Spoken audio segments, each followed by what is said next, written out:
အသက်ငယ်သေးတဲ့ပုဂ္ဂိုလ်တွေကငါတို့ငယ်သေးတယ်တရားလုပ်เสียမလို့သေးဘူးငယ်တဲ့ဘဝမှာပျော်ပျော်ပဲနေအောင်ပဲမအိုသေးဘူးလို့ဒီလိုယူဆပြီးတော့နေကြအဲ့ဒါလို့ငါမအိုသေးဘူးငယ်သေးတယ်လို့ဆိုတဲ့ဒီလိုတွေးပြီးတော့ရှင်မူးနေတာဟာရှုပ္ပနမဒလို့ခေါ်တယ်နုပြုမှုပေါ်မှာရှင်မူးခြင်းပဲဖြစ်တယ်အဲ့ဒီနုပြုမှုပေါ်မှာရင်မူးပြီးတော့ငါဟာနုပြုတယ်ဆိုတဲ့အတွေးတွေတွေးနေတော့အရေးကြီးတဲ့တရားဓမ္မနဲ့ပတ်သက်တဲ့အလုပ်တွေ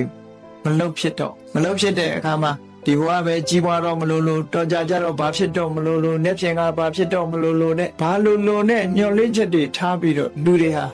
ညှော်လင့်ချက်နဲ့အသက်ရှင်နေကြရုပ်တရက်ပြုတ်ခနဲ့သေသွားလို့ရှင်ဘာတစ်ခုမှပါတော့မှမဟုတ်ဘူးဘဝတစ်ခုဟာဆုံးသက်သွားတယ်ဒီလိုပုံကိုယ်တွေလောကကြီးမှာအများကြီးပဲဘဝတစ်ခုမှာငါမသေးသေးဘူးငါငယ်သေးတယ်ဆိုတဲ့အနေနဲ့နေလာနောက်ဆုံးအချိန်ရောက်လာပြီးမျောလင်းချက်မရှိတော့ဘူးဆိုရင်ဘာမှမလုပ်ရသေးဘူးဆိုတဲ့အတွေးနဲ့ကိုယ့်ကိုအားမလို့အမရဖြစ်ပြီ